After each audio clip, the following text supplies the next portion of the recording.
সবাইকে প্রণাম, নমস্কার। সাপ্তাহিক কথামৃত্যুর পাঠের আয়োজনে সবাইকে স্বাগত জানাচ্ছি। আমরা আজকে পাঠ পর্ব 22।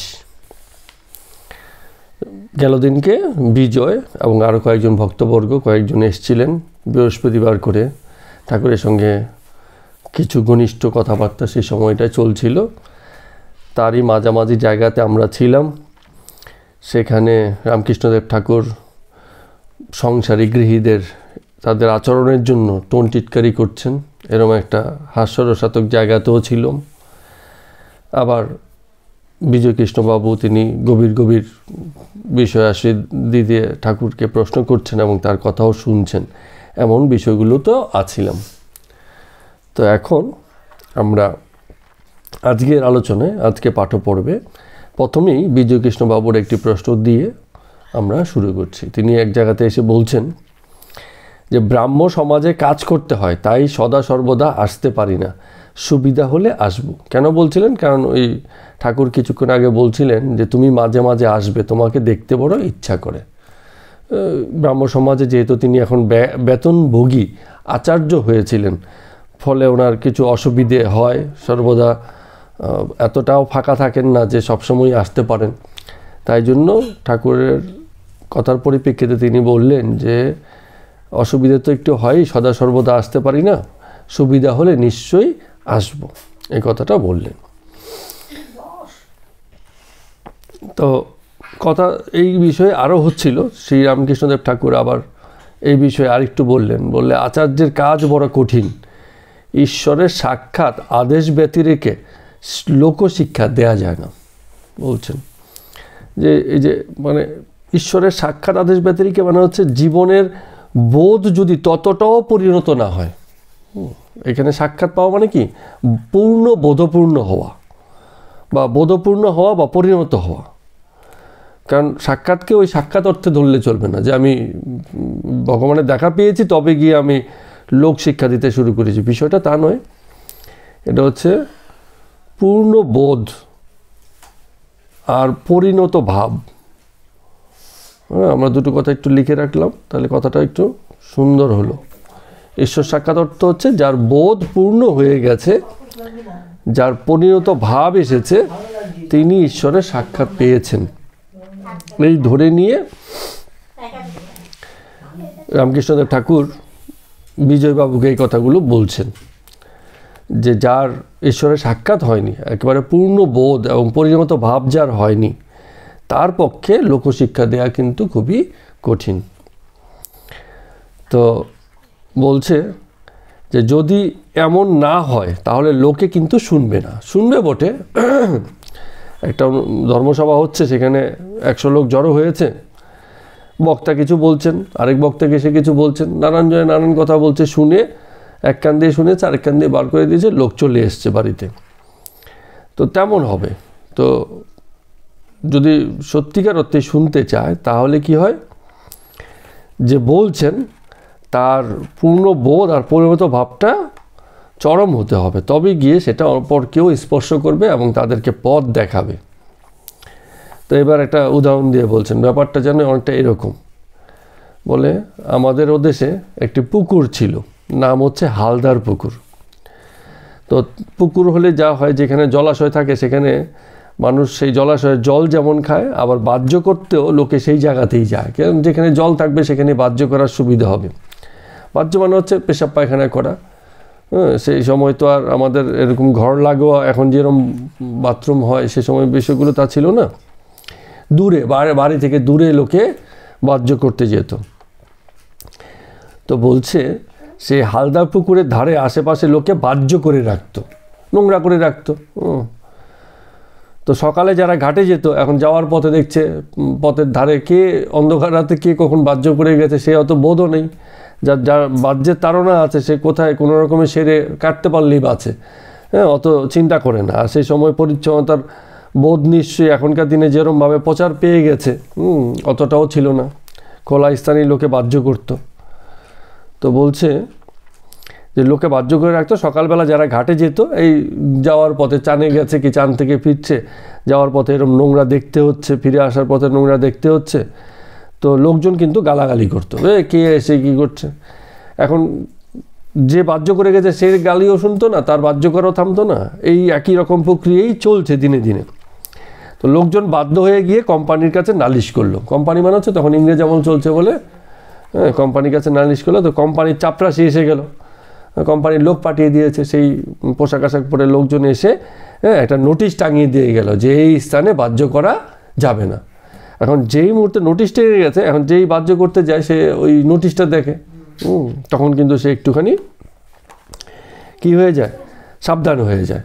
যে আমরা যারা স্কুটি ফিস্কুটি গাড়ি টাড়ি চালাই, তারা যেখানে লেখা থাকে নো পার্কিং, এখন একটুখানি মুশকিল। যদি লেখা না থাকে ওখানে যেখানে সেখানে মানে দাঁড় করে দেবে। যখনই লেখা থাকলো নো পার্কিং, একটু দ্বিধা করেই করে বটে অনেকে, কিন্তু তারপরে একটুখানি দ্বিধা করে যে যেহেতু নো পার্কিং লেখা আছে, কেউ এসে মানে যদি বলে যে এখানে নো পার্কিং লেখা আপনি কেন রাখছেন, তাহলে কিন্তু উত্তর দেওয়া মুশকিল হবে চোখের সামনে যখন নো পার্কিং আছে।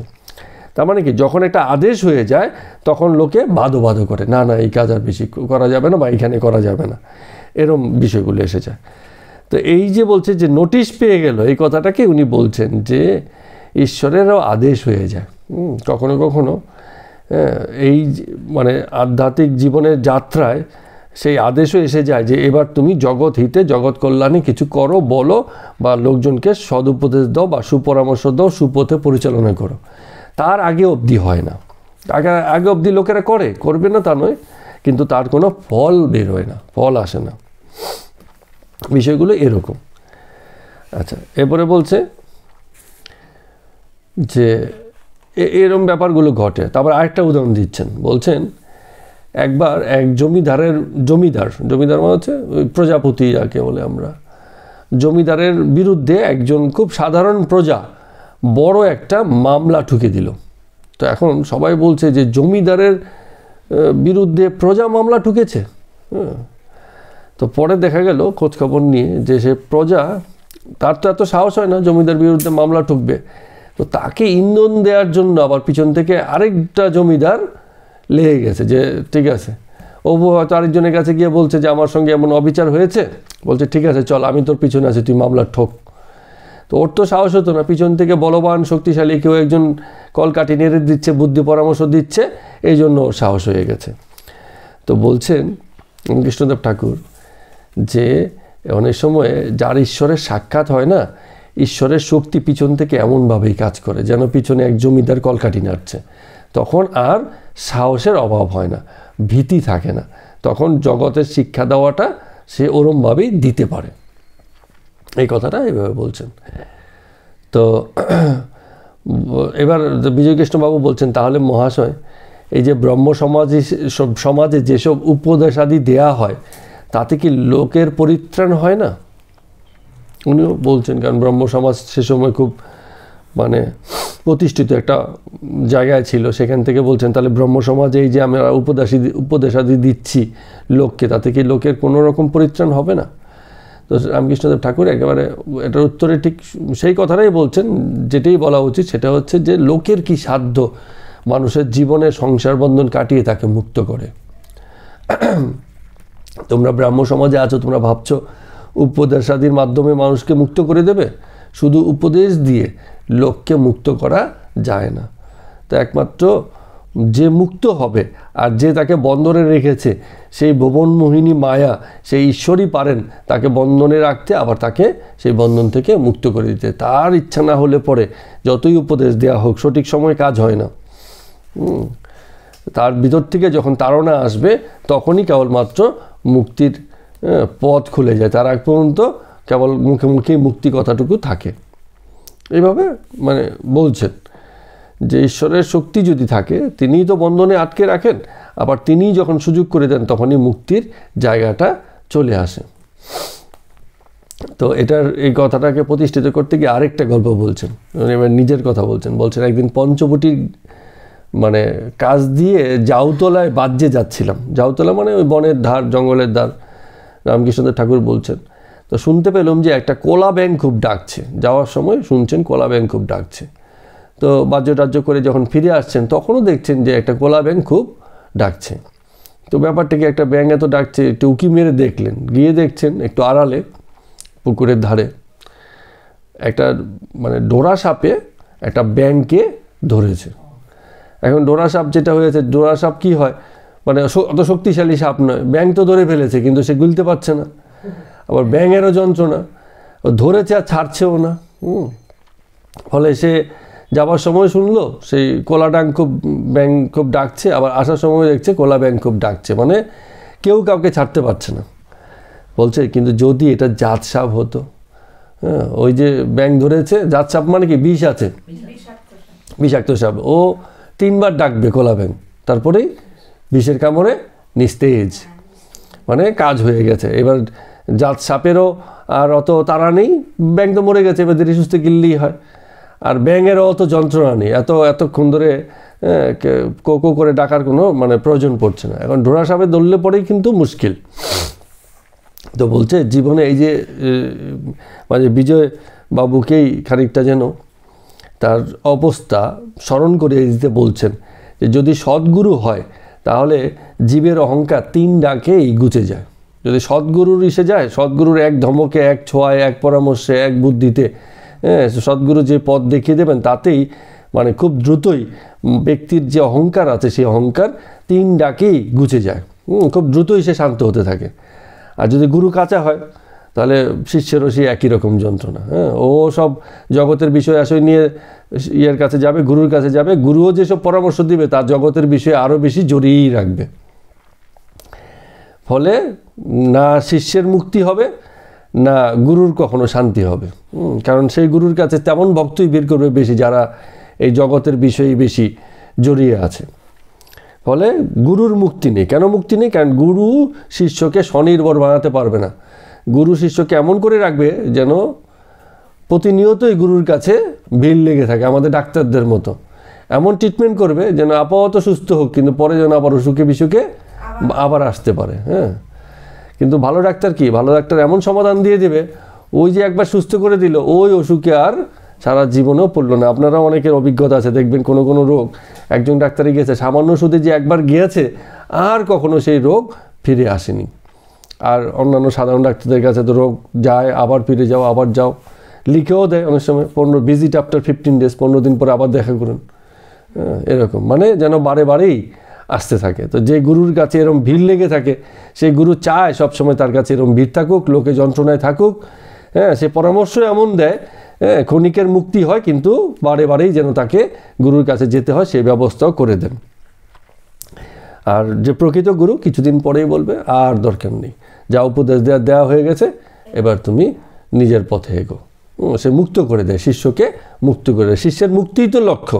শিষ্য গুরুর কাছে যাবে কেন? সংসার বন্ধন যা কিছু আমাদের যন্ত্রণার কারণ, সেসব থেকে মুক্তি চাই। গুরু আমাকে পথ দেখান, আমাকে দিব্য শক্তি দিন, দিব্য দৃষ্টি দিন, যেন আমি এই জগতের এই বন্ধন আর মুক্তির ভেদটাকে মানে দেখতে পাই। তো দেখতে পেলে কি হবে? ভেদ দেখে নিলাম, তাহলে কি হবে? তো দেখেছো এখন কি মুক্তি? আমি অজ্ঞানকে বুঝে গেলাম, তো অজ্ঞানকে বুঝে গেলাম মানে তো তোমাকে জ্ঞানী হতে হবে। অজ্ঞানকে বুঝলে আর আমার কোনো অবস্থার পরিবর্তন হলো না, তাহলে ওই বোঝাবুঝি ঠিকঠাক হয়নি। যে অজ্ঞানকে জেনেছে তার জ্ঞান এমনি এসে গেছে। অজ্ঞান মানেই হচ্ছে একটা স্থিতি, যেটা দূর হলেই জ্ঞানের স্থিতিটা শুরু হয়। তো যার বন্ধন বোধ চলে যায়, মুক্তি তার তখনই হয়ে যায়। আর যার বন্ধন বোধ আছে সে তো মুক্ত কখনোই নয়। এরকম মানে একটা হলে আরেকটা হয়ে যাবে। বলে যদি বুঝতেই পারেন শাস্ত্রের কথা, তাহলে তো আপনার মুক্তি হয়েই গেল। আমরা কি করে বলি 20 বছর ধরে গীতা পড়ছে। হ্যাঁ এটা মানে আমাদের অবস্থা, আমি কোনো করছি না। এক প্রকার মানে যে গীতা পড়তে পারে এবং ঠিকঠাক বুঝতে পারে, তাকে তো একবার দুবার পড়লেই তার হয়ে যাচ্ছে, তার জীবন পাল্টে যাবে। তাকে 20 বছর ধরে একই গ্রন্থ পড়ার দরকার হবে না। শাস্ত্র চিরকাল পড়ার বিষয় না। যখন ব্রহ্মচর্য থাকবে তখনই সে শাস্ত্র পাঠ করবে। তারপরে পাঠের উদ্দেশ্য আলাদা হবে। কিরম আলাদা হবে? কাউকে শেখাতে গিয়ে পাঠ করলো, বা কোনো সংকটে পড়েছে শাস্ত্র পাঠ করে একটু দেখে নিল, কিন্তু এই নয় সারা জীবন শাস্ত্র পাঠ করতে লাগবে। হ্যাঁ তাহলে শিখলোটা কি? যখনই শাস্ত্র পাঠের জ্ঞানকে জীবনে এসে প্রতিফলন করলো, তখনই শাস্ত্রের প্রয়োজনীয়তা শেষ হলো, যে হ্যাঁ আর দরকার নেই, এবার আমি এটাকে বাস্তবে প্রয়োগ করা শিখে গেছি। ডাক্তারি যদি মানে কেউ জেনেই যায়, তাহলে সে বই নিয়ে ঘুরবে ডাক্তারি করতে করতে গিয়ে, বলো এই যে দাঁড়াও রোগ দেখিনি, বই খুলে দেখলো কি হলো, না তা কিন্তু হবে না। কিন্তু ছাত্র অবস্থায় প্রতি মুহূর্তেই তার বই সঙ্গী হবে। তো ব্রহ্মচর্য অবস্থায় গ্রন্থ গুরু এদের প্রয়োজন থাকে, এদেরকে আশ্রয় করেই এগিয়ে যাওয়া। কিন্তু এক সময় গুরুও চলে যায়, শাস্ত্রও চলে যায়, ব্যক্তিই তখন গুরু বা শাস্ত্রের একটা সমন্বয়ে একটা সমষ্টির স্বরূপ হিসেবে দাঁড়িয়ে পড়েন এবং তিনি নিজেও গুরু হয়ে যান বা শাস্ত্রের ব্যক্তিই শাস্ত্র হয়ে যায়। এমন ব্যক্তি মনে হবে যে মানে নিজেই একটা বই, অনেক সময় এত পাণ্ডিত্য থাকে কারো কারো যে তাকে দেখলে মনে হয় তিনি নিজেই একটা বই, এত কিছু তিনি মানে জানেন এবং সঙ্গে সঙ্গে বলতে পারেন, এরম বিষয়। হ্যাঁ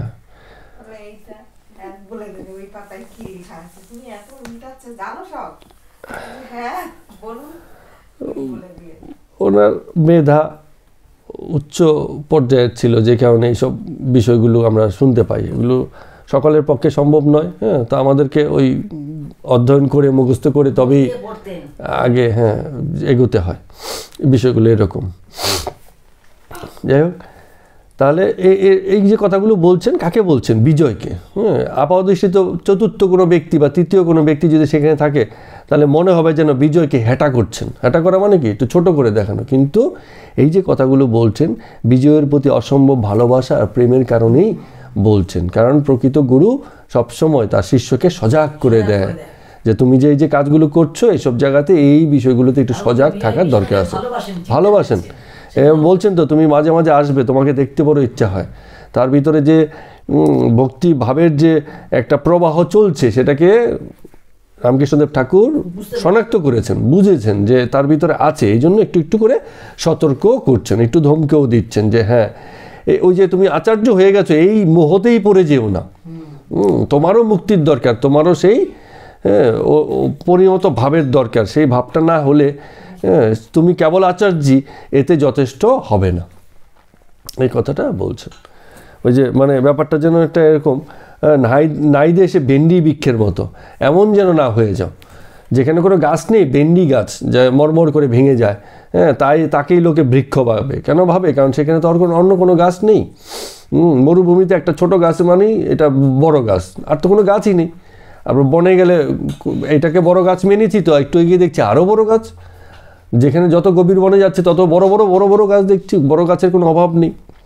তো এই কথাটাই এখানে বলছেন আর কি, যে এত বড় গাছ হয়ে যাও যেন তুমি সকলকে সেইভাবেই ছায়া দিতে পারো। আবার ছোট সাধারণ ভেন্ডি বৃক্ষ হয়ে যেন ভাবো না যে তুমি বড় গাছ হয়ে গেছো। এই সতর্কতাটা, এই সাবধান বাণী গুরু হিসাবে, বন্ধু হিসাবে, প্রেমপূর্ণ হিসাবে তিনি করছেন। এবারে বিজয়বাবু সেদিন খুব খোলামেলাই কথা বলছেন আচ্ছা মহাশয়, কেন আমরা এরূপ বদ্ধ হয়ে আছি? কেন ঈশ্বরকে দেখতে পাই না? কারণ কি ঈশ্বরকে দেখতে না পাওয়ার? এই বরাবর এই কথাটা বলছে। এই কাঁচা আমি পাকা আমির কথাটা কার কথা? এই আমাদের রামকৃষ্ণদেব ঠাকুরেরই কথা। উনি বুঝাতে গিয়ে এই কথাগুলো বলছেন। তো মূল যন্ত্রণা তো কাঁচা আমি পাকা আমি তো পরের অবস্থা, এই আমিটাই তো যন্ত্রণার। এই আমির যে স্বরূপ, এটা যে কর্তা দেখতে পায়নি, যে কর্তা এই আমিটাকে আইডেন্টিফাই করতে পারেনি, যে ভিতরে অন্তঃস্থিত একটা আমি আমাদেরকে সবসময় এই জগৎ বিষয়ে পরিচালনা করছে, এই জায়গাটা যে শনাক্ত করতে পারেনি, সে তো আমির যে প্রভাব সেখান থেকে মুক্ত হওয়ার চিন্তাই সে করতে পারবে না। তো জীবের মায়া হচ্ছে জীবের অহংকার। অহংকার মানে হচ্ছে আমি বোধ, আমি আছি আর আমার আছে, এই দুই বোধ সব জায়গাতেই। যেমন কেউ বসে আছে, কেউ পা মারিয়ে গেল, বলে দেখতে পাচ্ছ না আমি আছি, তার মানে কি আমি যে আছি এই বোধটা সে সবসময়ই নিজেও ভাবছে এবং অপরকেও জানান দিচ্ছে। আমি শুয়ে আছি, কই আমার গায়ে তো একটু চাদরটা টেনে দিল না, কেউ মশারিটা একটু টাঙিয়ে দিল না, আমাকে এতটা মশা কামড়ালো, আমার খিদে পেয়েছে কেন আমাকে কেউ খাবার দিল না। প্রতি মুহূর্তে দেখবেন সবসময় আমাদের এই আমি করেই আমাদের মুহূর্তগুলো প্রতিটা মুহূর্তেই কাটে। তো এই যে আমি বোধ, এটাই হচ্ছে অহংকার। অহম মানে হচ্ছে আমি, কার হচ্ছে যার মধ্যে এটা আছে। তো এই আমি বোধ যার মধ্যে আছে, যাতে আছে, সেটাকেই বলা হয় অহংকার। আর জীবের পক্ষে এই অহংকারটাই মায়া। বলছে যতক্ষণ পর্যন্ত এই অহংকারের আবরণ থাকছে ততক্ষণ পর্যন্ত কিন্তু ঈশ্বর দর্শন হয় না। এই যে বলছে কেন ঈশ্বরকে দেখতে পাই না, কারণ যতক্ষণই আমি বোধ আছে, যে আমি ব্রহ্ম সমাজভুক্ত, হ্যাঁ, আমি জ্ঞানের অধিকারী, আমি বেদ মানি, হ্যাঁ, আমি আচার্য, এই যে বোধগুলো সব জায়গাতে যে আমির চিন্তাটা মাথার মধ্যে রয়ে গেছে, সেই কারণেই ঈশ্বরের যে আবরণটা আছে সেই আবরণ ছাড়িয়ে ঈশ্বর আমাদের সামনে দেখা দেয় না। একটা উদাহরণ দিয়ে বলছেন, খুব সুন্দর বলছে, এত বড় যে সূর্য, দেখবা ছোট্ট একটা মেঘ এসে ডেকে দেয়, বিশাল আলো না, তো সূর্য কি আলো দেওয়া বন্ধ করে? না, বলে সামান্য একটা মেঘ পরে এত বিশাল আলোকিত সূর্য তাকেও অন্ধকার করে দেয়। এখন যে সূর্য, তার মধ্যে কোনো আবরণ নেই, সে সবাইকে সমান জায়গা থেকে, সমান বিবেচনায়, একই সময়ে একই রকম জ্ঞানে, সমতার উপর ভিত্তি করে সে জগৎকে পরিচালনা করে, মানে আলো দেয়, উত্তাপ দেয়, সব কিছু একই রকম। কিন্তু মাঝখান থেকে এই মেঘটা কি? মেঘ হচ্ছে প্রকৃতির স্থিতি, প্রাকৃতিক অবস্থা, বস্তু স্বরূপে আছে। হ্যাঁ, শক্তির গোড়ায় মূলে কোনো পার্থক্য নেই, কিন্তু শক্তির প্রকাশ যখন হতে যায় প্রকৃতি তাকে আটকে দেয় মায়ার আবরণে। মেঘটাকে বলছে মায়ার স্বরূপ হিসেবে। যখন মেঘটা এলো তখন আটকে গেল। আরেকটা কি, মেঘ তো আকাশের একটা অংশে আটকে আছে, পুরো আকাশ তো আর মেঘ করে নেই। তো তারপরেও এই মেঘ যে আছে এটা কে দেখলো? যে নিচে দাঁড়িয়ে থেকে মেঘকে দেখছে আর বলছে সূর্য তো নেই, সূর্য তো দেখা যাচ্ছে না, সূর্য আজকে আকাশে ওঠেনি। তার মানে কি হচ্ছে, এখানে যে দর্শন করছে, যে ব্যক্তি দেখছে, সে মায়ার আবরণে, মায়ার অধীনে চলে গেল। মেঘটাকেই ভাবলো যে এর বাইরে তো আমি যখন দেখতে পাচ্ছি না, তাহলে নিশ্চয়ই পিছনে সূর্য নেই, ঈশ্বরও নেই। হ্যাঁ, তার মানে মূল যে পার্থক্যটা আছে সেটা হচ্ছে ওই দর্শনেই হয়ে যায়। যে ব্যক্তি দেখছে, প্রকৃতি হচ্ছে মায়া তৈরি করে রাখে, আর যে ব্যক্তি দেখছে তার মধ্যে আমিত্ব বা এই অহংকারের যে মায়া, এই দুই মিলে ঈশ্বর দর্শন আর আমাদের পক্ষে সম্ভব হয়ে ওঠে না। এই কথাটা এখানে পরিষ্কার বলছেন। কথার উত্তর প্রত্যেক ক্ষেত্রে এক, শুধু মানে প্রকাশের ভঙ্গি, বুঝানোর ভঙ্গিটা বারে বারে পাল্টে যাচ্ছে, কথা একটাই, ওই জিনিসটাই বলছেন। তারপরে এখন কি হচ্ছে, বলছে যে তাহলে প্রথম কথা হচ্ছে মেঘটাকে সরতে হবে। এখন মেঘ তো সরবে না, ব্যক্তিকে উপর দিকে তাকাতে হবে, যে আমি উপর দিকে দেখছি, যে মেঘটা কখন সরবে আর আমি ঈশ্বরকে দেখব, এই আকাঙ্ক্ষাটা তার মধ্যে থাকবে। কখনো কখনো এমন হয়, ব্যক্তি নিচে দিকে তাকিয়ে হাঁটছে, মেঘও সরে গেছে, সূর্য প্রকাশিত হয়েছে, কিন্তু সে দেখেনি মানে কি, খেয়ালই করেনি যে আকাশে মেঘ সরে গেল, সূর্য প্রকাশিত হলো। তো ভালো গুরুর কৃপায় হলে এই অহং বুদ্ধি যেটা আছে, অহং বুদ্ধিটা আস্তে আস্তে দূর হয় এবং তখন ঈশ্বর দর্শন হয়। গুরু মানে সবসময়, সেদিনকে আমরা আলোচনা করছিলাম কার সঙ্গে যেন, যে গুরু মানে সবসময় যে ব্যক্তি গুরু তা নয়, একটা গ্রন্থ গুরু হতে পারে। রামকৃষ্ণদেব ঠাকুরও আমাদের সামনে না থেকেও জগৎগুরু, জগতের সবাইকেই শেখাচ্ছেন, সামনে নেই কিন্তু তারপরেও গুরু। একটা ইউটিউবে ভিডিও দেখেছেন, সেখান থেকে একটা ভালো কিছু শিখেছেন, সেটাই আজকের দিনে এই মুহূর্তে আপনার গুরু হলো। আজকে কনসেপ্ট পাল্টে গেছে সময়ের সঙ্গে সঙ্গে। এই যে মানে অধ্যয়ন এবং অধ্যাপনা, এই যে দুটো বিষয় পাল্টেছে। এখন শেখার জন্য সবসময় ব্যক্তি শিক্ষকের দরকার হয় না, দূরশিক্ষণ এসে গেছে। তো এই সব ক্ষেত্রেই যিনি এই গুরুতাকে ধারণ করছেন তিনিই গুরু। সে ব্যক্তিও হতে পারে, বস্তুও হতে পারে, একটা ভিডিও হতে পারে, একটা গ্রন্থও হতে পারে, একটা বাণীও হতে পারে, অনেক কিছুই হতে পারে যেখান থেকে আমরা পাই। এবার বলছেন যে জীব তো সচ্চিদানন্দ স্বরূপ, মানে এই যে আমাদের জীব সচ্চিদানন্দ স্বরূপ, মানে হচ্ছে জীবের মধ্যে সচ্চিদানন্দ প্রকাশিত এবং ক্ষুদ্র রূপে অনুরূপে প্রকাশিত। কাকে সচ্চিদানন্দ কি? সচ্চিদানন্দ হচ্ছে ঈশ্বরের মানে 4 গুণ, সৎ, চিৎ, আনন্দ, 3 গুণ। সৎ, চিৎ, আনন্দ, এই 3টে গুণের সমন্বয়েই ঈশ্বর থাকেন, এটাকেই সচ্চিদানন্দ বলা হয়। আর বলা হয়েছে, তিনি রামকৃষ্ণ ঠাকুর বলছেন যে মায়া বা অহংকারে কেন আসে? কারণ বিভিন্ন সময় মানুষ নানা উপাধিতে পড়ে এবং তার নিজের আপন সেই যে সচ্চিদানন্দ স্বরূপ সেটাকে সে ভুলে যায়। উপাধি জিনিসটা কি, এটা একটুখানি এবার ব্যাখ্যা করছেন একে একে। এটা খুব ভালো কথা বলছেন এই ক্ষেত্রে এসে। উপাধি মানে কি, যেমন ওই একজন আমার এক সম্পর্কিত দাদা আছেন, কাউকে ছোট বড় বলছি না, ঠিক আছে, বেশ পয়সা টয়সা আছে ওনার। তো মাঝে মাঝে একটা কথা আমাদেরকে বলতেন, বলে আমার মানে অনেক জন্মের ভাগ্য যে আমি ব্রাহ্মণ হয়ে জন্মেছি। তো এই কথাটা আমরা প্রায় তার কাছ থেকে শুনতাম।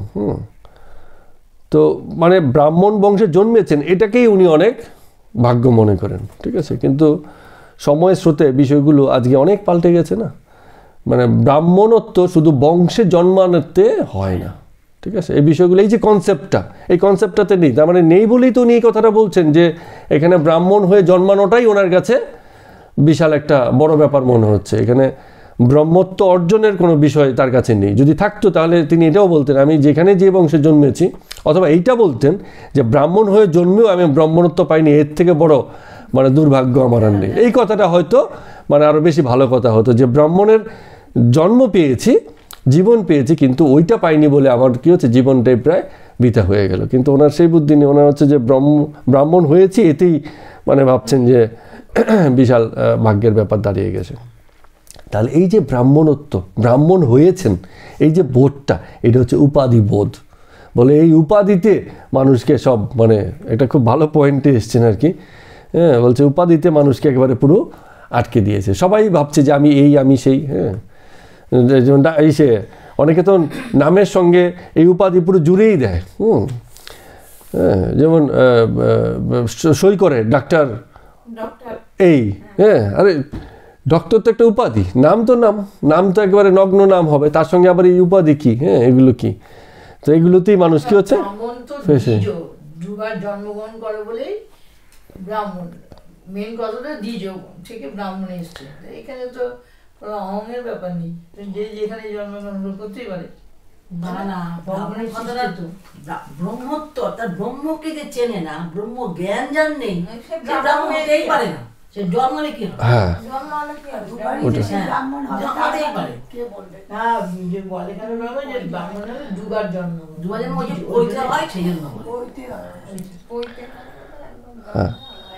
তো পৈতে হয়তো রীতির মতোই হয়ে গেছে। অ্যাকচুয়ালি পৈতে হয় ব্রহ্মচর্য লাভ হলে পরেই পৈতে হওয়া উচিত, নিয়ম হয়ে গেছে, এত বছর পৈতে দিয়ে দিল। মানুষ জন্মগ্রহণ করে যদি ব্রহ্মকেই না চেনে, তার সম্বন্ধে না জানতে চায়, তাহলে সে কোনো মানে পর্যায়ে যদি ব্রহ্ম জ্ঞান থাকে, চণ্ডালও ব্রাহ্মণ হতে পারে, ব্রাহ্মণ হতে পারে যদি ব্রহ্ম জ্ঞান থাকে।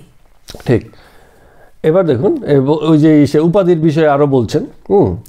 বলছে কোনো ব্যক্তির ধরুন কালো পেরে পোশাক আছে, মানে তখন কালো পেরে কাপড় পরাটা বেশ একটা মানে সেই সময় হয়তো একটা প্রচলন ছিল, বা কালো পেরে পোশাক বাবুরেই পরেন, হ্যাঁ, এরম ব্যাপার থাকে। হ্যাঁ, তো বলছে যার একটু কালো পেরে একটা কাপড় আছে, সে ভাববে মনে মনে যে এবার হাতে একটা ছড়ি হলে খুব ভালো হয়, ছড়ি ঘুরাতে ঘুরাতে যাবে। হ্যাঁ, মানে যেই একটা কিছু এসে গেছে তার এখন আরও কিছু চাই, তার মানে তার চিন্তা ভাবনা এখন ছড়ির দিকে নজর, কারণ একটা কিছু হয়েছে, তার বাবু হতে চায় সে। হ্যাঁ, এবার বলছে যে বলে রোগা সোগা লোক একজোড়া বুট জুতো কিনেছে, দেখবে যে হাঁটবে সে একেবারে বাবুদের মতো, সাহেবদের মতো। বুট পরলে কি হয়, একেবারে মানে হেলে দুলে চলা। বুট জুতো পরেছে, সে সিঁড়ি দিয়ে উঠছে, ধপধপ ধপধপ করে শব্দ করতে করতে উঠবে। কেন উঠবে? হ্যাঁ, কারণ সে বুট জুতো পরেছে এবার। এরকম। তার মানে ওই তার আচরণই পাল্টে গেছে, কেন? তার একটা কিছু হয়েছে বলে, কিছু একটা আছে বলে। আবার সদ্য লেখাপড়া শিখিয়েছে, এরম হাতে কলম পেয়েছে। বাচ্চারা কি করে প্রথমে আপনার ওই যে পেন্সিলে লিখে না, চকে লিখে, পেন্সিলে লিখে, তারপরে একসময় কলম হাতে আসে। যখনই কলম হাতে আসে দেখবেন সবাই করে, আমিও দেখেছি, আমাদের বাচ্চাদের হয়েছে, কেবল জায়গায় জায়গায় নিজের নাম লেখে, পেন্সিল ইয়ে লেখে। তার মানে কি, যখনই সে কলম হাতে পেয়েছে, হ্যাঁ, গোপ করে দিয়েছে।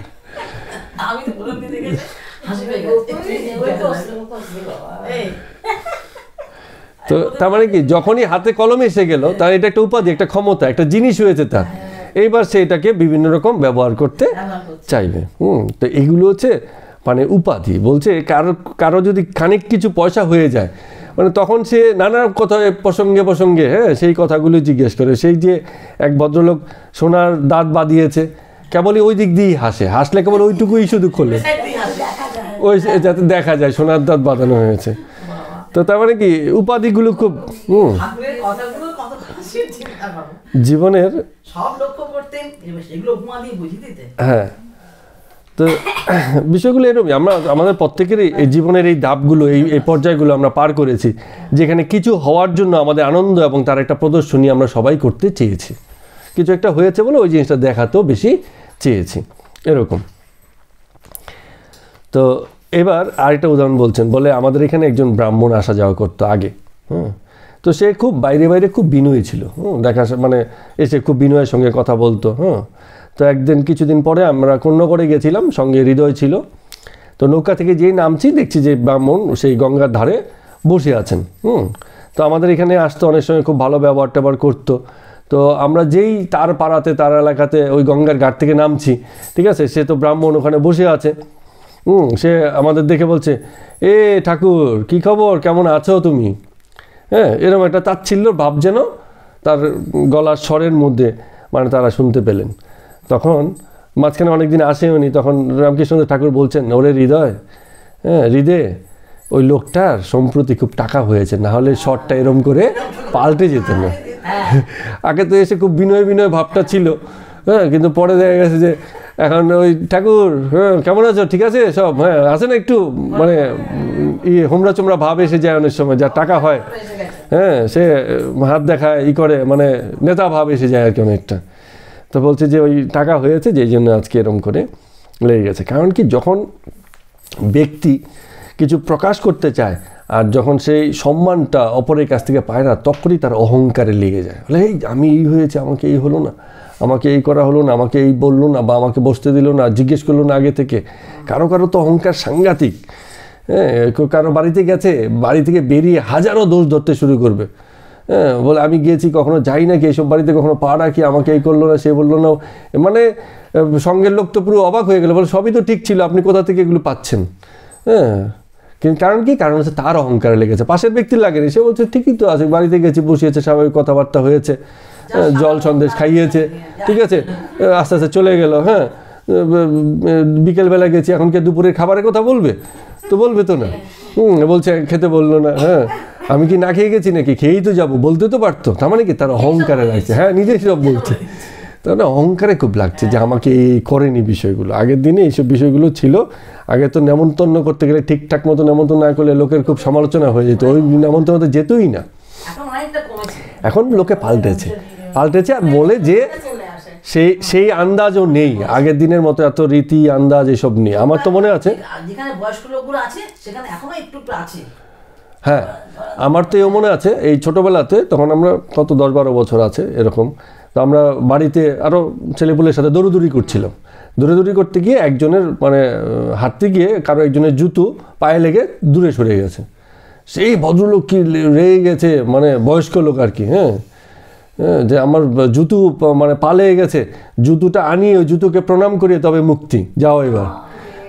মানে বড়দের বয়োজ্যেষ্ঠদের জুতোতেও পা লাগা যাবে না, ভীষণ রকম মানে তাহলে অহং এসব জিনিসগুলো লেগে গেছে, যে বয়স্কদের জুতোতেও পা লাগানো যাবে না। ঠিক আছে, হয়তো ঠিকই আছে, কারোর জুতো রেখে গেছে পা দিয়ে সরিয়ে দেবো তা নয়, কিন্তু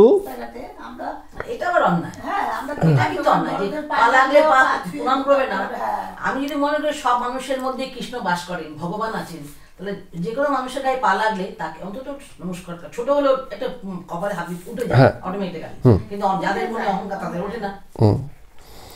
তেমনই অনেক সময় দেখবেন বড়দেরকেও আপনি প্রণাম করলে তারাও আবার মানে একটা উল্টো প্রমাণ, হয়তো পায়ে হাত দিয়ে প্রণাম করছেন, হয়তো পায়ে হাত তারা দেয় না, কিন্তু একটা অন্যভাবে প্রণাম করে দেয়। তারাও প্রণামটাকে নেয় বা এটা প্রত্যুত্তরে দেয়। প্রণাম আমাদের শাস্ত্র, কিন্তু আমাদের শাস্ত্র জ্যেষ্ঠতাকে আর হচ্ছে আপনার সম্ভাবনাকে আর উন্নতিকে বা মহত্বকে প্রণাম করতে বলে। আমরা যে প্রণাম করি, ব্যক্তিকে প্রণাম করি না, এটা আমরা আমাদের ভুল হয় অনেক সময়। ব্যক্তির মধ্যে যেই মহত্ব আছে, যেই জ্যেষ্ঠতা আছে, জ্যেষ্ঠ মানে কি গুরুতা, ঠিক আছে, সেই গুরুতাকে আমরা প্রণাম করি। সেক্ষেত্রে মানে বয়সে কম এমন ব্যক্তিও প্রণামের যোগ্য এবং প্রণাম করাই যায়, আমরা করিও। অনেক সময় খুব অল্প বয়সী মহারাজদেরও আমরা পায়ে ছুঁয়ে প্রণাম করি। কেন? তার শ্রেষ্ঠতাকে, তার গুণবত্তা যেটা আছে সেটাকে প্রণাম করা হয়। সম্ভাবনাকেও প্রণাম করা হয়। সম্ভাবনা কি, যেমন অনেক সময় শিক্ষকরা বলে তোমরা যারা ছাত্রছাত্রী আছে তোমাদের সবাইকে প্রণাম, কারণ তোমরা আগামী দিনে তোমরাই শিক্ষক হবে। তার মানে এই যে সম্ভাবনা, সেটাকে দেখেও প্রণাম হতে পারে। তো প্রণাম সবসময় গুণবত্তা কী হয়, ব্যক্তিকে নয়, এগুলো মাথায় রাখতে হবে। তো এখন রামকৃষ্ণ ঠাকুর বলছেন যে ওই যে সেদিনকে আমরা একটা আলোচনা করেছিলাম না, সপ্তভূমি, তো আপনি একটা প্রশ্ন করেছিলেন প্রথম 3টে ভূমি কি কি আছে, আজকে আবার একটু এসে বলছেন 3টে ভূমি কি, সেদিনও বলেছেন, তো তিনটে একসঙ্গে বলে দিয়েছেন বলে আমরা বুঝতে পারিনি। বলছে প্রথম 3 ভূমি হচ্ছে লিঙ্গ, গুহ্য, নাভি, তারপরে সপ্তভূমি হচ্ছে আপনার ওই যে মন, তারপরে হচ্ছে কণ্ঠ, তারপরে মস্তিষ্ক, মাথা বা বুদ্ধি, ব্রহ্ম যেটা আছে, হ্যাঁ সেই জায়গাগুলোকে বলছেন। তো বলছেন এই যে স্তরগুলো, এই স্তরগুলো যদি না পেরোনে না কেউ, তাহলে কি হচ্ছে সে হয়তো লিঙ্গভাবে, গুহ্যভাবে, নাভিভাবে আছে, তার ভিতরে সব ভোগ বাসনা এইসবগুলোই ছড়িয়ে আছে, তার মধ্যে তো আমি থাকবেই, আমি ছাড়া ভোগ বাসনা প্রতিষ্ঠিত হয়ই না। তো যত আমি থাকবে ততই ভোগ বাসনা থাকবে, আর ভোগ বাসনা থাকা মানেই সেখানে আমি ভরপুর আছে, সেই অহংকার আছে, অহংকার কখনো পুষ্ট হবে, কখনো আবার সেখানে আঘাত পাবে অহংকার। আর এই পুষ্ট হওয়ার, আঘাত পাওয়াটাই আমাদের জ্বালা যন্ত্রণার কারণ হয়ে যায়। যে সংসার আমাদের সুখী করে, মাঝে মাঝে সেটা চরম রকম আমাদের দুঃখী করতে থাকবে। কিন্তু যখন এই মনের ভূমি উপরে উঠতে থাকে তখন আর এই বিষয়গুলো থাকে না। সংসারের এই সুখ দুঃখ, মান অপমান এগুলো সব থাকে, হ্যাঁ তখনও কেউ অপমান করে যায় কিন্তু তখন আর গায়ে লাগে না, ঠিক আছে ও বলে চোর মনে হয়েছে বলছে, অসুবিধা নেই। কেউ সম্মানও করে দিচ্ছে তাতেও সে মানে গর্বে বুক ফুলে যাওয়া এইসবও হয় না। ওর ভালো লেগেছে, ও বলেছে দুটো সুন্দর কথা আমি শুনে নিলাম, দুটো গাল দিয়েছে তাও শুনে নিলাম, কোনো কিছুতে আর তখন ভেদ হয় না মনের উচ্চ ভূমিতে পৌঁছতে পারলে। তো বিজয়কৃষ্ণবাবু বলছেন তাহলে সেখানে পৌঁছিবার পর মানুষের কি ব্রহ্মজ্ঞান হয়? হ্যাঁ, আর যদি হয় তাহলে তখন মানুষ কি দেখে? আবার সেই একই কথাই রামকৃষ্ণদেব ঘুরিয়ে ফিরিয়ে বলছেন বারবার যে সপ্তভূমিতে যখন পৌঁছে না কি হয় সেটার মুখে বলা যায় না। বলবে কে? সেই যে ননির পুতুলের গল্প বলেছিল, সমুদ্র মাপতে গেছিল, নিজেই তলিয়ে গেছে, বলার জন্য সে দাঁড়িয়েই নি। হ্যাঁ, দেহ বোধ দূর হয়ে গেল কি করে? তো দেহ যে ধারণ করে আছে সে আর তো কাউকে বুঝাতে পারবে না, কারণ আরেক যাকে বুঝাবে সেও তো দেহবোধের মধ্যেই আছে। আমার ধরুন দেহে তো সবই আছে, যে বুঝাবে আর যাকে বুঝাবে দুজনেই তো দেহধারী, কিন্তু একজনের বোধ চলে গেছে আরেকজন সেই বোধে আছে।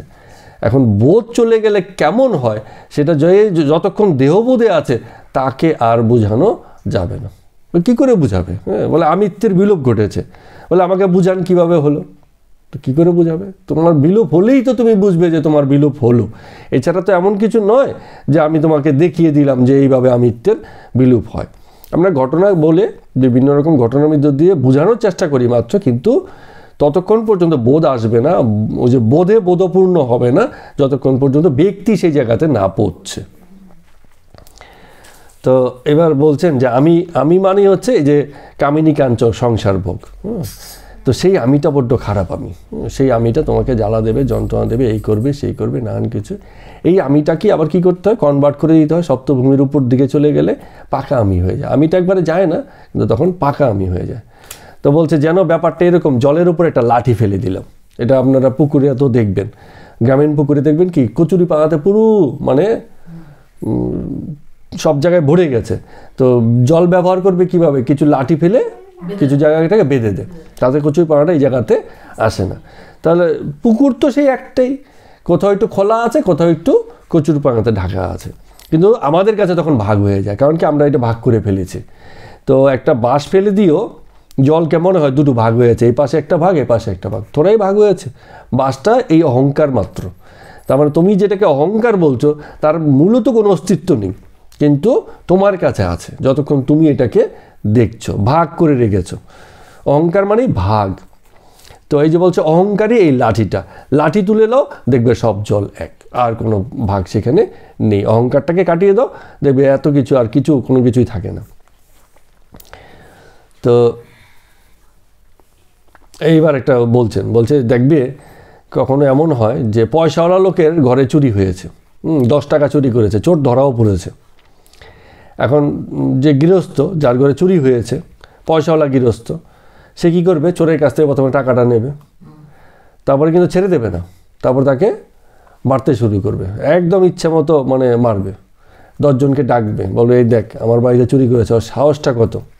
এবার মারা শুরু করলো, মারাটা শেষ করে আবার বলছে এবার পুলিশে খবর দে। হ্যাঁ, আবার পুলিশও দেবে, আর জনে জনে বলতে লাগবে, বলে আমার বাড়িতে এসেছিলো চুরি করতে, যার তার বাড়ি নয়, তুই আর জায়গায় পেলি না, আমার বাড়িতে এসে চুরি করতে। হ্যাঁ, যে ওকে টাকা তো নিয়েছি, ওর মাথা নেড়া করেছি, দিয়েছি, পুলিশও দিয়েছি, এমন ঘটনা করেছি যাতে আমার বাড়িতে, মানে 10 টাকা চুরি যাওয়াটা বড় কথা না, আমার বাড়িতে চুরি গেছে, আমার থেকে চুরি গেছে, আমি এত শেয়ানা লোক আর আমার থেকে চুরি করবে, মানে এখানে আমিটা খুব বড় হয়ে যায়। তো এই কথাটাই বলছে যে মাঝে মাঝে এমন লোকের দেখা যায় যেখানে ঘটনা সবার সঙ্গেই ঘটে, চুরি হয়তো সবার বাড়িতেই হতে পারে, কিন্তু ওর বাড়িতে চুরি হয়েছে এই আস্পর্ধা ও নিতে পারে না, ও ভীষণ রকম অহংকারী থাকে। তো যতক্ষণ পর্যন্ত অহং না যাবে, এই সমাজের যে এই সংসারে থেকে যে আসক্তির জায়গাগুলো, সেই জায়গাগুলো মানে মুক্তি নেই। তো এবার ইসে বলছেন, বিজয়বাবু বলছেন, খুব ভালো একটা পয়েন্ট বলছেন, বলছে যদি তাই হয়, যদি মুক্তি আমাদের নাই হয়, তাহলে তো জ্ঞানের পথই ভালো। জ্ঞানের পথে গেলে আস্তে আস্তে কোথায় মানে বিচার যখন থাকে না, তখন মানে এই বিষয়গুলো আস্তে আস্তে এমনিতেই দূর হতে শুরু করে। বিচারবোধ মানে কি, জগতের কোনটা ভালো কোনটা মন্দ সেইটা। তো তার থেকে তো ভক্তিযোগ বরঞ্চ কি হয়, অহংকার শেষ পর্যন্ত থেকেই যায়, কারণ ভক্তি তো জ্ঞানের উপর অতটা দাঁড়ায় না, বা দাঁড়ায়ও বটে, এটা অবশ্য ঠাকুর বলবেন, এই কথাটা আমি এখন না বলছি। বিজয়বাবু যেটা বলছেন যে ভক্তিযোগে যদি অহং খানিকটা করে থেকেই যায়, তাহলে তো জ্ঞানযোগটাই ভালো, যেখানে বিচারের মাধ্যমে একসময় সমাধি হবে এবং ব্রহ্মজ্ঞান লাভ হবে। এবার শ্রীরামকৃষ্ণ এই কথাটাকে খণ্ডন করছেন, ব্যাখ্যা করছেন, কীভাবে বলছেন সেটা বলছি। বলছে জ্ঞানের পথে 2-1 লোক আছে যাদের অহংকার চলে যায়, কিন্তু সবার যায় না, কোথাও না কোথাও একটা অহংকার বোধ থেকেই যায়। কারণ কি, বিচারটা করছে কে, ব্যক্তিই তো বিচার করছে, আমি তো বিচার করছি, আমি তো বলছি যে আমার মানে অহং আছে, আবার আমার অহং নেই, আমার জ্ঞান আছে, আমার জ্ঞান নেই। এই যতক্ষণ আমি বোধটা আছে, মানে জ্ঞানের সবচেয়ে বড় সমস্যা হচ্ছে, জ্ঞানীর সবচেয়ে বড় সমস্যা তার মানে সমর্পণ ঘটে না। এটা আমরা এর আগেও বলেছিলাম। জ্ঞানের সঙ্গে সঙ্গে যদি সমর্পণ ঘটে যায়, সেই জ্ঞানী যখন ভক্ত হয়ে যায়, তার থেকে বড় ভক্ত আর তখন কেউ হয় না। কিন্তু জ্ঞানীর একটাও জিনিস থেকে যায় শেষ পর্যন্ত, যে এই যে জ্ঞান, এই যে জানা, যা কিছু জেনেছি বুঝেছি, এ কে করেছে, আমি করেছি, আমি অন্য অনেকের থেকে ভালো জানি, এই বোধটা তখনও পর্যন্ত থেকে যায়। কিন্তু ভক্তি হলে ও একদম মানে পথের ধুলির মতো হয়ে যায়, হ্যাঁ, সমর্পণটা পূর্ণরূপে ঘটে যায়, ফলে সে তখন আর ওই অহংকারেই থাকে না যে আমি এখানে করেছি। ফলে ভক্তির পথে এটা মানে খুব সোজা হয়। কিন্তু ভক্তির পথে আবার কি, ওই যে জ্ঞানটা অতটা তীব্র থাকে না বলে একটা আমি থাকেই থাকে। সেটাকে রামকৃষ্ণদেব ঠাকুর তখন আবার বললেন, সেখান থেকে বেরোনোর মুক্তি আছে। সে বলছে এই শালা আমি যাচ্ছে না, একে আমি দাস আমি করে রাখবো। দাস আমি মানে হচ্ছে আমি ভগবানের দাস, সেই হিসাবে রয়ে গেল আমিটা, যে আমি তারই ভক্ত। ওই যে অহংকার করে বলছে না, রাজা ডেকেছে কমলাকান্ত, বলে আমি কালীর বেটা, ডাকলি আমি যাব নাকি, রাজা ডেকেছে তাও ওই কথা বলছে। তার মানে কি, অহংকার তো এটা বটে যে আমি কি যেছে নাকি, হ্যাঁ খালি। কিন্তু অহংকারটা জাগতিক না, অহংকারটা হচ্ছে মানে ঐশ্বরিক, যে আমি তাকে মেনেছি, তার বেটা, সুতরাং আমি মানে মায়ের ছেলে, হ্যাঁ আমি এখানে যাব না। এখানে অহংকারটা তাকে কেন্দ্র করে হচ্ছে। তো এই অহংকারটা হচ্ছে দাস আমি, হ্যাঁ এটা এটুক থাকলে যা আছে সব তাকে ঘিরেই হচ্ছে। অহংকারও যা বলো, অহংকার নিবৃত্ত বলো, তাকে ঘিরেই হচ্ছে। এইটাকে মানে শ্রীরামকৃষ্ণ তখন বললেন যে হ্যাঁ এটা থাক, এইটুকু থাকো, কারণ এইটুকু থাকে বলে আমরা এইটুকু রেখে দিই, যে দাস আমি করেই রেখে দিই। এটুকু তো যাচ্ছে না, জ্ঞানীরও যাচ্ছে না, ভক্তেরও যাচ্ছে না। তো ভক্তের ক্ষেত্রে উপায় হচ্ছে যে দাস করে রেখে দিয়েছি। আর জ্ঞানের ক্ষেত্রে কিন্তু মানে সে অহম রূপেই থাকে। তো এটা বলছেন, বলে যে মিষ্টি খেলে তো অম্বল হয়, বেশি মিষ্টি খেলে অম্বল হয়ে যায়, গ্যাস হয়ে যায় বেশি মিষ্টি খেলে। কারণ মিষ্টিতে কি থাকে আপনার, হ্যাঁ আচ্ছা বমিও পেয়ে যায়, হ্যাঁ। তো হ্যাঁ বোঝা যাচ্ছে, হ্যাঁ যার যেটা আছে সে ওইটাই বেরিয়ে আসবে, যে আমার তো বমি হয় প্রায়। তো এই জন্য ও দেখেছে জগৎ মানেই বমিময়, হ্যাঁ অসুখ মানেই বমি হবে, ও জানে। তো ঘটনা হচ্ছে যে কেন হয়, ওই যে ল্যাকটো ইনটলারেন্স বলে, দুধ থেকে হয় না। যে কোনো মিষ্টি সে তৈরি করবে কি দিয়ে, দুধ দিয়ে করবে। তো যেখানে দুধ থাকবে, মিষ্টি থাকবে, সেখানে তো একটুখানি আপনার মানে অম্বল হবেই, হ্যাঁ। কিন্তু সব মিষ্টিতে অম্বল হয় না, কিছু মিষ্টি আছে যে অম্বলে আবার ওটাই খেতে হয়, কি যেমন মিশ্রি। এমনি মিষ্টি খেলে গ্যাস হবে, অম্বল হবে, কিন্তু আবার অম্বল হলে পরে যে মিষ্টি দেখাবে সেইটাতে কিন্তু অম্বল হবে না, সেটা হচ্ছে মিষ্টি। ওই যে কি যেন তাল মিষ্টি, যে কি ভরের তাল মিস্ত্রি আছে, আরও এরকম নাম টাম আছে, হ্যাঁ, দুলাল ভরের তাল মিস্ত্রি, আরও একজন কি কোম্পানি আছে একটা এরকম।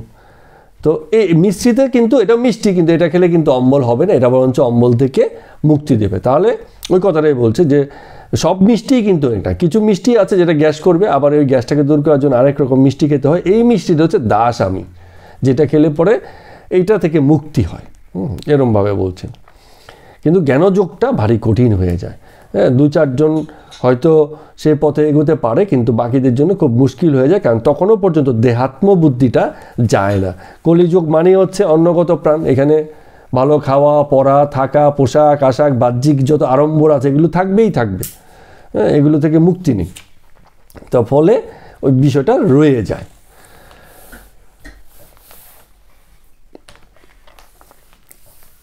এবার বিজয়কৃষ্ণ ঠাকুর আরেকটু বলছেন যে মহাশয়, আপনি বজ্জাত আমি ত্যাগ করতে বলছেন, কিন্তু দাস আমিতে কোনো দোষ নাই এটা বলছেন। ওই যে বজ্জাত আমি মানে কি, যে আমিটা অহংকারটাকে ধরে রাখে, আর দাস আমিটা হচ্ছে অহংকার থাকলো কিন্তু তাকে পাত্তা দিল না, বা বললো ঠিক আছে এইটুখানি থাক, বা তার দাস হয়ে থাক, তার সেবা দাসী হয়ে থাকুক, এরকম। তো বলছে এখানে এই যে রামকৃষ্ণ ঠাকুর কি বলছেন দেখুন, একটা সুন্দর উদাহরণ দিয়েছেন। উদাহরণগুলো একদম যেখানে যা দেওয়ার একদম পারফেক্ট।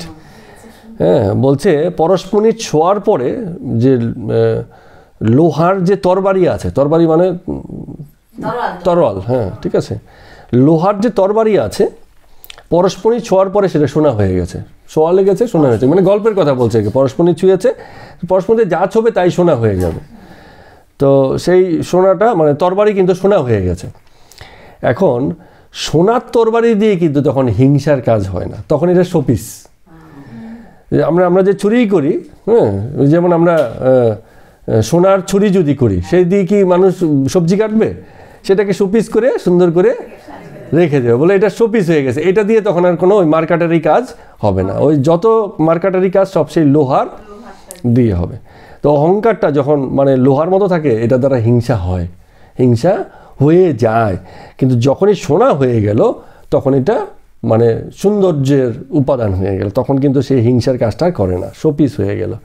এরমভাবে বলছেন যে দুটোই মানে মন্দ আমি, কিন্তু একটা আমি যখন দাস হয়ে যায় তখন তার দ্বারা আর কোনো মন্দ কাজ হয় না, তখন সে কেবল ভালো কাজই করবে, আর ওটা দ্বারা কিন্তু মন্দ কাজ হয়ে যেতে পারে। তো আরেকটা কথা বলছেন এখানে, বলে নারকেল গাছে কি হয় দেখবেন যে ওই যে নারকেলের যে ডালগুলো আছে, ডাল তো নয়, ওটা একটা পাতাই, একটা বড় একটা পাতা, ওটা যখন পড়ে যায় গাছের মধ্যে দাগ হয়ে থাকে একটা। হ্যাঁ, খেজুর গাছেও আছে, সব গাছেই মোটামুটি এই ধরনের গাছ যেগুলো আছে, যে এখানে যে একটা পাতারই ছিল একটা দাগ পড়ে থাকে। তো বলছে যখন ওই দাসামিটা থেকে যায় তখন ওই যে আগে, তাহলে মূল যে বিষয়টা হচ্ছে ওইটাই বলছে যে যার অহংকার চলে যায় তো তারপরে কি কিছুই থাকে না, বলে ওই দাগ মাত্র থাকে। অহংকার যে একটা ছিল, বা একদিন যে অহংকার করেছে, একদিন যে দেহবোধে ছিল, সেই স্মৃতিটা, সেই দাগটা সামান্য একটু মাত্র থাকে, কিন্তু ওইটা তখন দাসামি হয়ে গেলে সেই দাগে আর কাম ক্রোধের মানে অত বিকার থাকে না। যেমন এই কথাটা এত সুন্দর বললো, কথাটা আমি এত সুন্দরভাবে নিলাম, কারণ যারা সাধুত্বের পথে যায়, যেহেতু শরীর মাত্র, অনেকে জিজ্ঞেস করে সাধুদের কি কাম ক্রোধ এসব জাগে না? সবার মধ্যেই জাগে, কিন্তু কি হয়, ওই যে প্রথম কথা ওইটা যে তরবারি তখন সোনার তরবারি হয়ে গেছে, ওই দিয়ে আর তখন ওইসব কাজ চলে না। আর দ্বিতীয় কথা হচ্ছে কি, দাগ মাত্র থাকে, যে অহংকার তো এসছে মনের মধ্যে, দেখা দিয়ে আবার মুহূর্তেই হারিয়ে গেছে। হ্যাঁ, সেই যে কি বলে এটাকে পেগুইন, জলের উপর দিয়ে একটুখানি দেখা দিয়ে আবার জলের তলে তলিয়ে গেছে। তো এই কথাটা বলছে যে তখন দাগ মাত্র হিসেবে রয়ে যায়, তখন তাকে দিয়ে আর কোনো মন্দ কাজ হয় না। সেই সব থাকে, একটু দাগ থাকে, একটু ইসে থাকে, কিন্তু হয় না। তো বলছে যে বালকের সত্য-রজতম গুণ ভরপুর থাকে, বালক ছোট্ট বালক তার মধ্যেই থাকে না, তার মধ্যে কি হচ্ছে মানে আবেগটা এত তীব্র থাকে, কেউ যে একটা খেলনা খেলছে নিয়ে যাবেন, এমন কান্না করবে মনে হবে যেন জগতে ওই খেলনা ছাড়া সে কিছু আর বোঝে না। আবার একটু পরে দিয়ে দেবেন, একটু পরে দেবেন ও দিয়েছে, ও আর কোনো মনও নেই ওখানে খেলনার প্রতি, আবার ফেলে রেখে অন্যদিকে মন চলে গেছে। এত যে কান্নাকাটি করলো, এত কিছু যে চাইলো, এত যে আকাঙ্ক্ষিত বস্তু, তাকে একটু বাদে কিন্তু সে ধরে রাখছে না। তো বিষয়টা হচ্ছে এরকম, এটা হচ্ছে সত্যরজতমের একদম ভরপুর ব্যবহার। কিন্তু আবার এর মধ্যে একটা জিনিস আছে বালকের মধ্যে, সেটা হচ্ছে বিষয় বুদ্ধি আছে কিন্তু স্বার্থ বুদ্ধি নেই। স্বার্থ বুদ্ধি হলে ওটাকে ধরে ফেলতো। স্বার্থ বুদ্ধি কীরকম, যেমন কোনো একটা মহিলাকে যদি গয়না দেওয়া হয়, সেই গয়নাটাকে কী করবে, মহিলাদের কাছে গয়না খুব প্রিয় একটা বেটা ছেলের থেকে, সে ওটাকে যত্ন করে রাখবে এবং সারা জীবন রাখবে যতদিন সে ওটার ব্যবহার করতে পারে। কিন্তু আবার যার এই বিষয়ে গুরুত্ব নেই, অনেক মেয়েদেরও থাকতে পারে যে গয়নার বিষয়ে কোনো ধরনের সেন্স কাজ করে না, সে দেখবেন গয়না হারিয়ে ফেলেছে, নষ্ট হয়ে গেছে, কোথায় হয়ে গেছে, কাকে দিয়ে দিল, কোথায় কোথায়, মানে তার কোনো ওই ব্যাপারে মানে কাজ করছে না। তো বালকের হচ্ছে বিষয় বুদ্ধি আছে, বিষয়টা সে টনটনা বোঝে, যেটা চায় সেটা সে তীব্রভাবেই চায়, কিন্তু ওটার সাথে স্বার্থ বুদ্ধি জড়িয়ে নেই। তো এই বালকের যে স্বার্থ বুদ্ধিহীন জীবন, সংস্কার যে তার জীবনে বদ্ধ হয়ে বসেনি এমন জীবনটার কথাই বলছে, যে তখন বিষয় থাকবে, বিষয় কি জীবনে থাকবে না, থাকবে, কিন্তু সেই বিষয়ের সঙ্গে ব্যক্তিকে জুড়ে দেওয়ার প্রবণতা থাকবে না। একটা ভালো সুতির ওই কী বলে এটাকে গেরুয়া পোশাক একটা সাধু সন্ন্যাসীও পরতে চাইবে, কিন্তু আবার ওইটা নেই বলে তার দুঃখ কান্না ওইসব থাকবে না, যে হলে ভালো, একটা সুতি হলে ভালো, একটু পরে আরাম পাওয়া যায়, তুমি বাবু সুতি দিয়েছো, খুব ভালো, খুশি হলো, একটু পরে কিন্তু ওটা ভুলে গেছে। বালকের বুদ্ধি মানে বারবার জনে জনে বলে বেড়াবে না, ও আমাকে দিয়ে গেছে সুতির একটা পোশাক, এটা পরে খুব আরাম, একটু শুনেছে সুতি দিয়েছো, খুব ভালো হয়েছে, তারপরে আবার সেই বিষয় নেই, বালকের স্বভাব আর কি।